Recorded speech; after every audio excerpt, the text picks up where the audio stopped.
Hey YouTube, we were gonna do a review on the Ultraman Complete Series set, but my original review got really screwed up somehow. It had the audio from my interview with Mr. S attached to it, and I don't know how that possibly happened. I really don't know, not that sure. So, we're just gonna do this direct to YouTube. So I'm reviewing, hopefully without this stupid glare. Trying to find. Okay. I don't know. It's just reflecting my computer at me. It is exactly reflecting actually the TV because I can see the baseball game on it. Uh, but the review is the Ultraman Complete Series. The face kind of has the resemblance of the Ultra Act on the case, so I like how they got that idea Ultra Act from this maybe.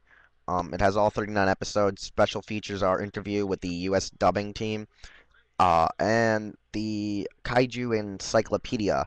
It's not that great, pretty crappy reviews. It was directly taken off of the two-volume set that was released early in '07, '08, around the time of a few passings in my family. So that's how I kind of remember when it happened. Um, the back is a pretty nice kick-ass picture of Hayata and Ultraman. Um, there's few cool things about this. It has every single episode. That's one cool thing. It's cheaper than buying the two volumes separately. It's easier than buying the two volumes separately. One of the cool things is that the discs are in sleeves separately. They also come with like crap, the titles and the numbers, all of them. It comes with everything that you have in the CD. It tells you like every episode number, whatever. It has audio in English and Japanese, subtitles in English. From time to time, while playing it, it will shift over to Japanese audio. So I just usually always play it on Japanese audio now, just because of the whole switch where it will turn into from English to Japanese. I also prefer the Japanese um, audio just because it actually tells more details or more scientific for since it is the Science Patrol. It just makes it sound better and a little more I don't know, a little more serious than the American dub team because there was a few things like death and other benefactors in the series, like certain people were mutated and then destroyed as monsters.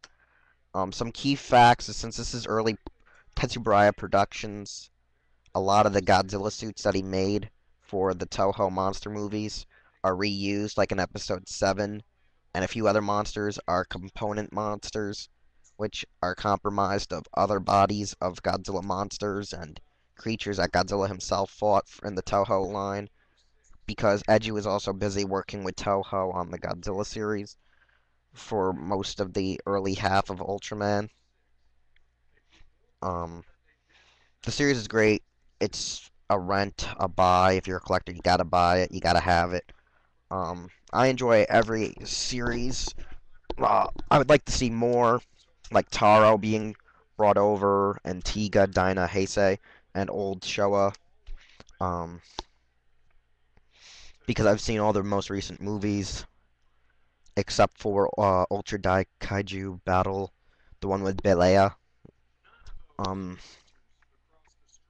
some of my favorite episodes is the repetitive Baltan invasions that they get. Um, Another one is the one when it takes place in winter.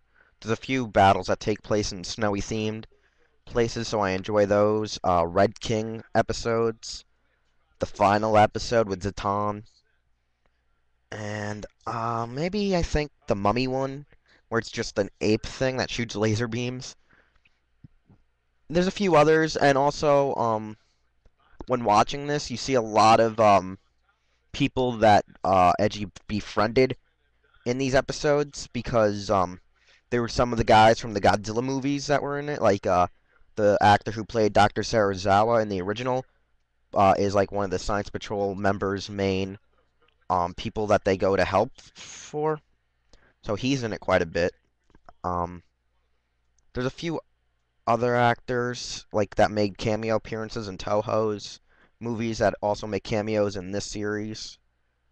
The fighting is a little corny and a little too much wrestling like at the time compared to the newer Ultraman where they're like kind of more martial arts incorporated because they're now like all these evil forces and evil entities that are the Ultraman itself fighting himself, trying to take over the Earth like Nexus was all like about. So you'll see like he'll take the monsters down in tackles and like judo arm flips and head takedowns, and so it it's old fashioned, but it's a real enjoyment to watch. I mean, you understand like how the series evolved by watching this collection. You actually understand why Gamora comes without a tail for the Ultra Act if you watch the Monster Prince parts 1 and 2. Because Ultraman blew off his freaking tail in the first fight they had together. No, it was the second fight.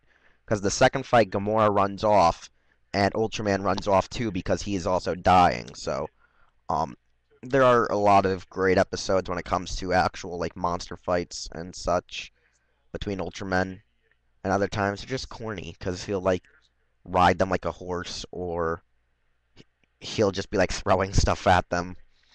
I mean, it's more for like little kids and stuff. I gotta say, because that's what Edgy was all about, entertaining, and so it really impressed more of the kids and adults. So when watching this, take into consideration you're watching a really like little kid show about dreams and monsters and such. So I hope you enjoy this review. I hope you enjoy this like request or DVD spotlight, and I'll do it more often because I also got a lot of other Godzilla DVDs I can review and such, and post on the blogs and on the CS Toys blog because they need to know more about Godzilla, and I haven't kind of kept up my part of the business because I've been trying to just mellow out and watch movies all summer long. So this is Wheelchair 21. Expect a few more reviews later tonight or possibly early tomorrow morning. And I did not get my Deno set, so I'll see you later. Bye.